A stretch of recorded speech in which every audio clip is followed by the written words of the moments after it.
my latest piece, The Flower of Life. Though it's becoming more widely known, especially if you're into spirituality at all, it surprises me just how many have never even heard of this sacred symbol found all over the world. The flower of life is literally just a bunch of overlapping circles, a two-dimensional representation of 3D spheres, as you see here. It represents the interconnectedness of the universe, and you could think of it like an invisible grid of space-time across all scales. If you've never heard of it, there's a ton of great presentations on it, but I actually covered it myself in my own series titled Our Scientific Spiritual World Part 1 if you're curious. Here's just one discovery I noticed about the human body in relation to it.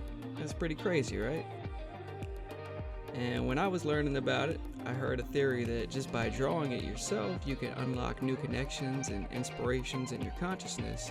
And so my very first art piece was an experiment with these overlapping circles, and I was hooked from that point on, never looked back. So with that said, I hope maybe I can spread a little inspiration and knowledge, and let's get back to how I made my flower of life. To start off, I was inspired by these tiles and decided to use the overlapping sections to make my own piece. After separating them, I mixed up some 2-part resin epoxy and added my own color combo with mica powders, alcohol ink, and opaque resin pigments. I swirled the colors a bit in a cup without mixing completely, then carefully spread it over the tiles. But there's actually 90 individual pieces to make that pattern. After 2 nights of adding resin, it took another 2 days just sanding each piece, cleaning up the resin from the sides, and removing the sticky residue from the bottom. I then moved on to the wooden backing and drew my circle before cutting it out.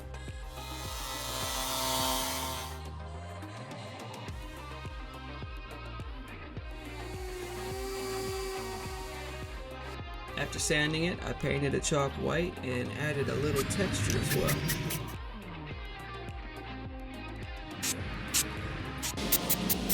Next, I tried to lay them in place, fading from lightest to darkest colors in the center.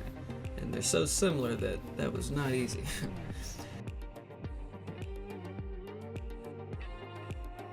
I figured once I got them laid out properly, I would flip them upside down and glue them together from the back. Yet that did not work out. Is what I said right as my camera died. Oh, that did not. Oh, that did not. I had to reassemble them, then this time just turn them over one by one.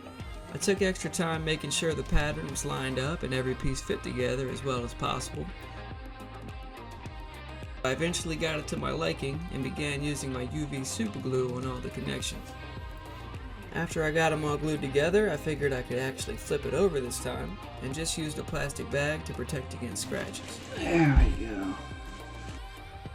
With the piece centered, I used UV resin to fuse it to the board, and I sealed the inside of all the outer pieces, basically as a barrier so that it wouldn't leak when I poured in the regular 2-part resin to make the whole thing completely sealed together.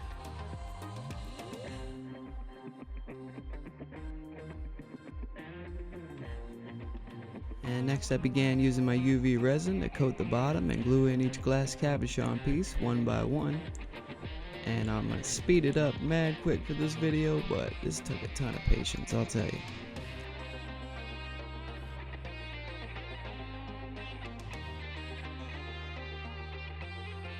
And I made the pattern a little more detailed in the center, and it gets less complex on the outer edges, so it did speed up a little at the end, but still, I was happy to be done with this one.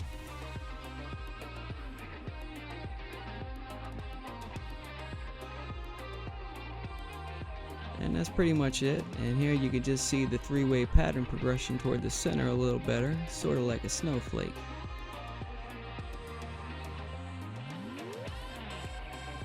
Hope you guys like how it turned out, and I'd love to hear what you think, and also see if anyone gets inspired to make something of their own. Just let me know, send it my way, I'd love to see it.